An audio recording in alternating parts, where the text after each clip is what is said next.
Lists. Have you ever realized that everywhere you go on YouTube, on social media, people always give these lists of like the top 7 things I did to achieve $1 million, or the top 9 things I did to heal from acne, or the top 3 things I did to grow back my hair. I think that there's something about human psychology that really likes the list. So here you go. I'm giving it to you. A list of the 10 things that I did to improve my health. Now, first off, before we get started, guys, you might notice that this list is a little bit weird. This list is a little bit different than the normal top 10 list of healthy things you see people do. And that's because my view of health might be a little bit different from diet culture's view of health. I view health as a very holistic thing, and I view health as being something that has multiple different dimensions and aspects to it outside of just what you are eating. So with that said, let's just get into this list and I will explain to you guys why these 10 things specifically helped me find a lot of health, vitality, and well-being. So one of the first things that I did that really improved my health was to eat my mama's food, and by extension of that, also my grandma's food. This was super beneficial for me in my journey of finding health.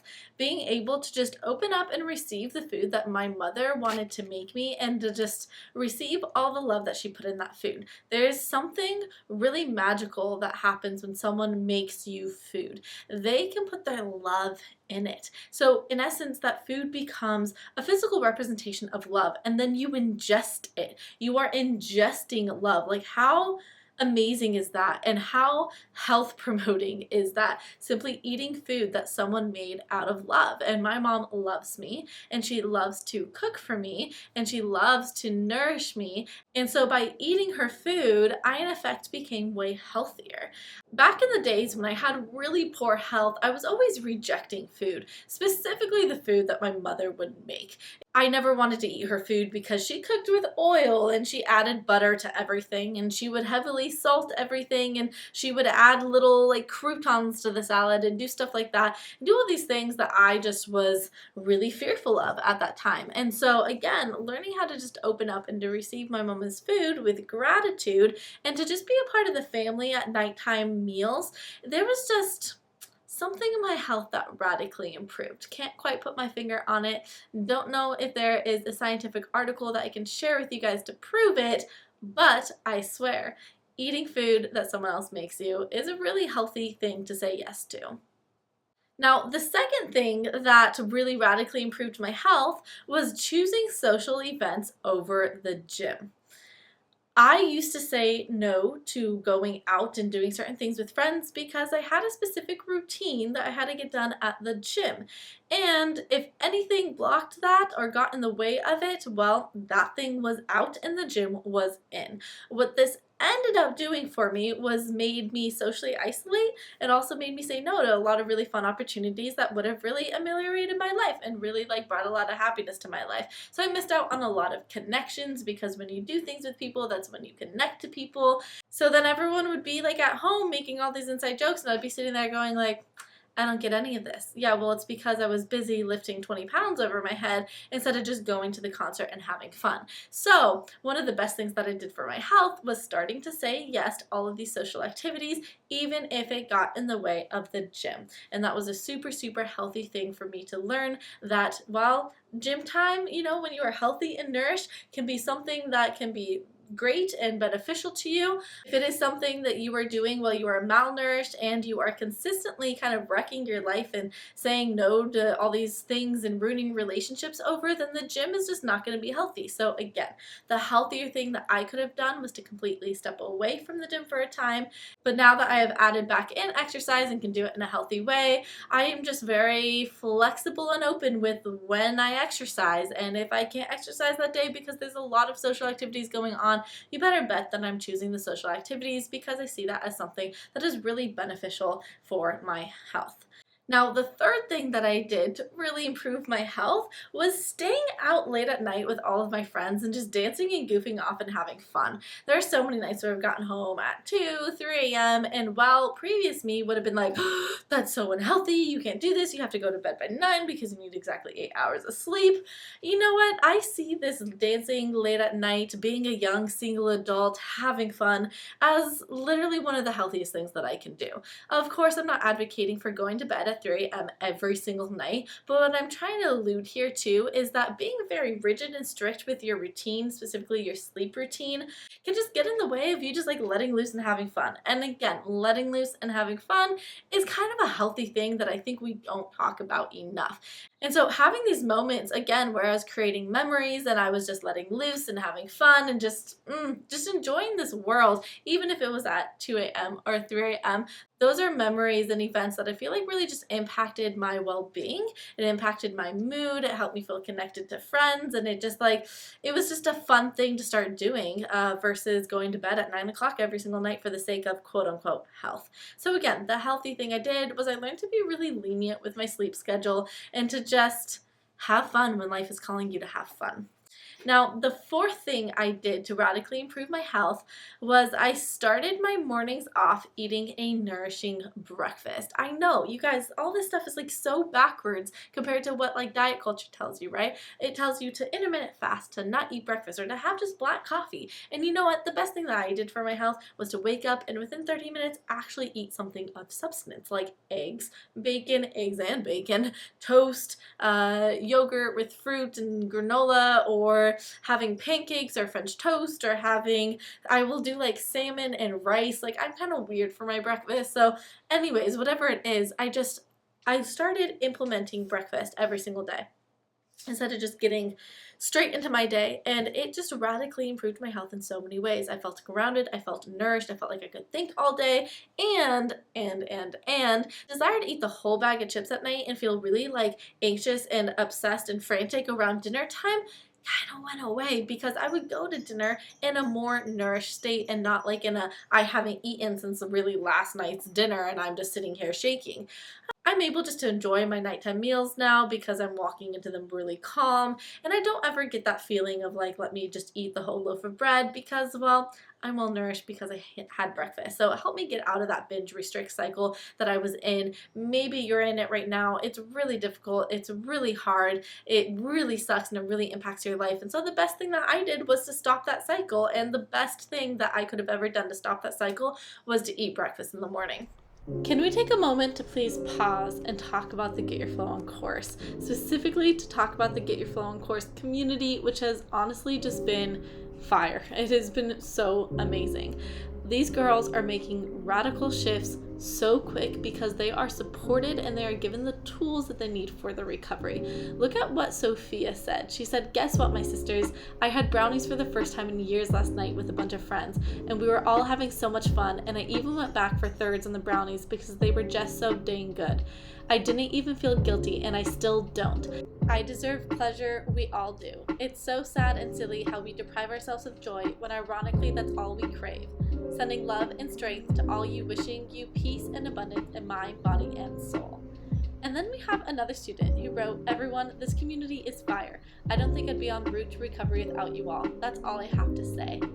And then another course community woman said, 10,000% agreed. I love seeing all of you fearless women eating and enjoying all types of food, uplifting one another, and giving tough love advice when we all need to be called out on our BS. Together, we are stronger, and I couldn't agree more. If you want to join this community of amazing women on this journey of getting their period back, strengthening their metabolism, and redefining their relationship to food, then click the link below to learn about the Get Your Flow On course. All right, let's jump back into the 10 things that I changed to radically improve my health. Now, the fifth thing I did to radically improve my health was opting for walks over runs. I know. How is this more healthy? Well, running can be a stress on the body. And again, when you're already stressed and when your body's in a stress state because you've been under eating and you've been, doing all these crazy diets, running can be really hard on the body. And so, one of the best things that I did was to learn how to trade my running shoes in for my bare feet and to just walk on the ground. I would go on long beach walks. I would walk on these beautiful grassy fields. I would just walk. And it lowered my stress levels down. Walking just like it helps me just think and it clears my head and it gets me out in nature. And it's just something that I have found to really, really improve my health. I'm not saying that running is always bad and negative, but what I'm saying is that I learned that I don't always need to be pushing my body and I don't always need to be breaking a sweat. And sometimes the healthiest thing I can do is either merely just sit down on the couch or just go on a light little stroll. Now, the sixth thing I did to improve my health was eating birthday cake. I know, right? How is this improving my health? Well, turns out birthday cakes are a big part of our world. We all have birthdays, we all like to celebrate them. And there's something just different about going to a birthday party and saying no to the birthday cake. It's just, I can't quite put my finger on it, but it's just weird and it just affects the energy, and then it makes me feel like I'm not connected to everyone, and then I don't feel like I'm really part of the celebration. So one of the healthiest things that I could do is to be a part of the celebration. Celebrations are great. Celebrations make us feel happy, they make us feel connected, it makes us feel euphoric, it makes us feel just joyous, and those are all really good healthy emotions. And so something that I learned on my health journey was that eating birthday cake is a really beautiful, fun thing to do, and there's no reason why you should feel guilty from eating birthday cake. So I love it when my friends have birthdays because it means that I get to join in on celebrating their turn around the sun by eating a delicious cake. Now, the next thing I did to improve my health was to eat without the clock. See, I used to be obsessed and addicted to the clock. It would be exactly 8 a.m. when I could have my breakfast, and I could not eat until 12 p.m., not 11:50, not 12:05, 12 p.m. And then my snack needed to be at 3. But see, it got really confusing when you add life into this because some classes didn't get out until 3:30. So then what do? Do I eat a snack in my class and like go against the teacher's rules to not bring food into the classroom? And if I have work at noon, does that mean that I just have to skip lunch because I can't let myself eat at 11:50? It was all really confusing. And if one thing got pushed back, then everything else had to be pushed back. And it was just a really anxiety-inducing moment in my life when I was so obsessed with this clock.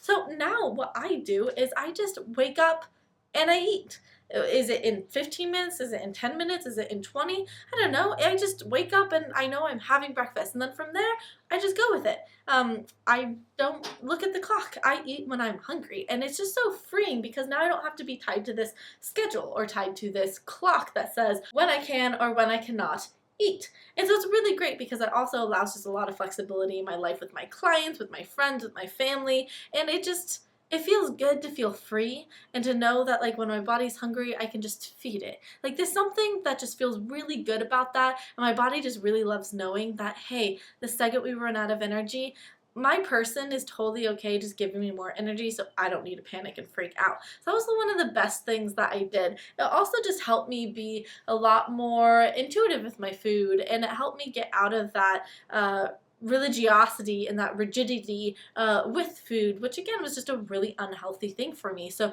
learning how to step away from the clock and to just have this day open to me to just eat was really, really beneficial for my health. Now, the 8th thing I did to improve my health was not listening to or reading anything about nutrition. That sounds really backwards and really weird, right? But hear me out here. I was obsessed with reading nutrition things or listening to nutrition podcasts or reading nutrition books or anything to do with nutrition and diet. I was on top of it and a little bit obsessed with it, to the point where it radically confused me. I would be paralyzed when I walked into the kitchen, having no idea what to eat, what to grab, what was good for me, what wasn't. Or I would eat something and then I would go into a panic attack because I wasn't quite sure on it. I didn't know if it actually was healthy or not. So then I'd have to ask Google, hey Google, are avocados healthy? Why are avocados healthy? But then an article would pop up about why avocados aren't healthy. Then I'd freak out that I just ate something that potentially wasn't healthy. This was a really stressful time for me to be unable to just understand what my body wanted, what it needed, and instead to have like a million different people just like screaming at me being like, you need to eat this, you need to eat that, you shouldn't eat this, you should eat that. It's like, oh my gosh, it was so confusing. So the best thing I could have ever done for my health, both physically and mentally, by the way, was to completely let go of this fascination, obsession with nutrition, and instead just to enjoy food. And I took more of a chef's perspective instead of a nutritional perspective when I stepped into a restaurant or when I sat down at the dinner table. I took more this perspective of what tastes good, what flavors can I blend together, what feels like it would be satiating to me right now, instead of thinking, does this have enough B12 and is this too many carbs compared to my ratio of protein? That just never equaled health for me, but what did equal health was completely letting go of that and just letting my body dictate when and where and what to eat. Now, the next amazing thing that I did to improve my health was to eat white bread. And I know, again, so opposite compared to everything that you've ever been told, but hear me out here.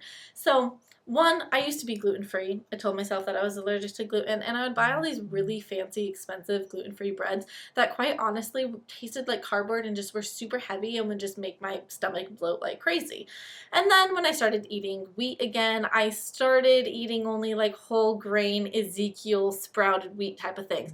And again, just always felt bloated, and I just never felt satisfied, and it just tasted nasty to me, to be quite honest. So the best thing that I did for my health personally was to start just eating white bread. Sometimes it's sourdough, but honestly, it's usually just like a baguette, just a normal white bread baguette, nothing fancy. No seeds, no sprouted wheats and sprouted soybeans or anything like that, just like simple processed white bread. The best thing I could have ever done for my stomach. My stomach absolutely loves digesting white bread, and I absolutely hate digesting whole grain bread.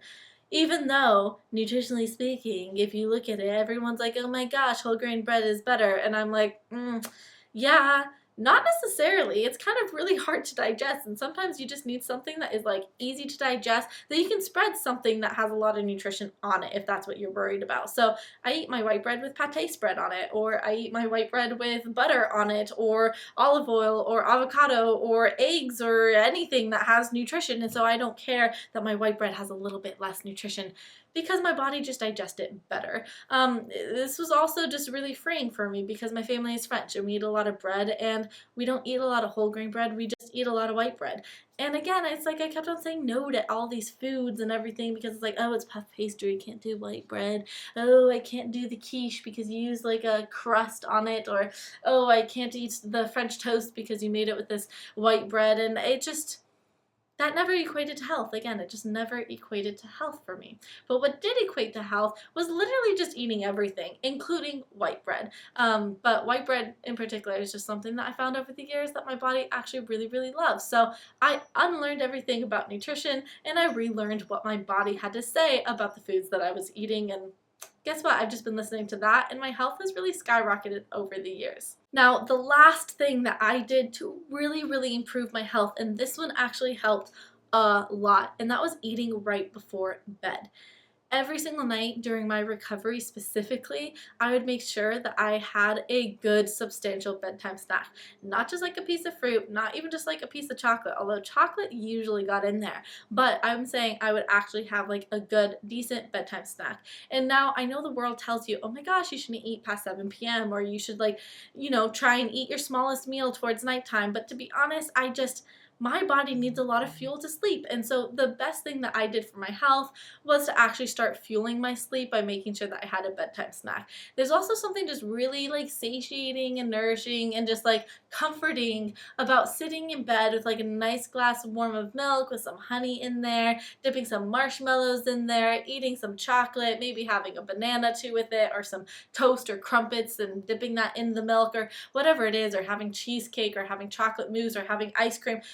There's just something really comforting and nourishing and satiating and beautiful about it. And I absolutely just love it. And I found that as I have taught myself to love it and to not be against it and not be like, this is so bad, you're eating late at night, you're eating right before bed, this is going to do X, Y, and Z to your body. Instead of like attacking it from that type of like mentality, I've started just honoring it and loving it and just being like, yeah, my body wants food at night. and I sleep way better for it. So there you go, guys. Those are the 10 things that I did over the past couple years to radically transform my health and my well-being. Now, if you are someone who is struggling with causal recovery, you don't have your period, you're dealing with a low metabolism, your digestive system is all off, your hair is falling out, you're constantly thinking about food all day, and your hormones are just wacky and out of balance, then I want to introduce you to the Get Your Flow On course. The Get Your Flow On course is the signature course that I made to walk you through this whole process of developing a better relationship with food, with body, and with movement. This course is designed to help you get your period back, but even if you do have a period and you're dealing with all these other things, the course is going to be really, really helpful. There really only is one module where we specifically talk about amenorrhea and your period. But the whole course is going to help you learn how to unlearn everything and, like I said, relearn what your body has to say. But there's going to be a lot of guilt with that. It's going to be really hard to do that. Can I really trust that? How do I eat intuitively? How do I do all of this? Exactly. There's a lot of questions that come along with this whole journey, which is why I created a course that everything that I've learned over the years through my own journey and through the journey of the hundreds of clients that I've worked with and everything that I've learned throughout my own studies and coaching certifications and schooling and everything, to help you through this journey, to just make it a little bit easier by giving you all the tools that you need. Also, you gain access to an amazing, beautiful community of women who are all on the same journey, really supporting each other, cheering each other on, inspiring each other, and helping troubleshoot obstacles that come along their way, help people move through anxious moments, and just simply just being there. This beautiful community is something you get access to when you join the course, and it's something that I did not expect to be as beautiful as it has become, but these girls are absolutely just rocking it in the course. Like, I'm looking at everything that they're doing like, oh my gosh, like, this is so rad that you're doing this and that you're feeling good about doing this. And it's just really cool to see what happens when you get education that comes from all the course modules, and you get the tools that comes from all the journal exercises, the meditations, the visualizations, and you get the support, the community, and the love which comes from the Get Your Flow On course community. I'm just going to take you guys on a little tour here. This is what the course looks like. As you can see, there are 10 different modules. We go through metabolism, we go through the menstrual cycle, we go through diet culture and nourishing your body with food, body image, weight gain, femininity versus masculine energy, so the feminine versus masculine energy, stress, and so much more. And as you can see, we have all the different journal exercises that are attached to every single module, and then there's some extra ones here for you as well. There are also all of the meditations and visualizations that you get access to, which are designed specifically to help you through the whole recovery process. There's also the Feed Your Flow recipe ebook with all of my really supportive, nourishing, nutrient-dense recipes to help you get your period back. And then we have all of the group lives, which you can find here in the course curriculum, or you can find over on Vibely, which is where the course community is held.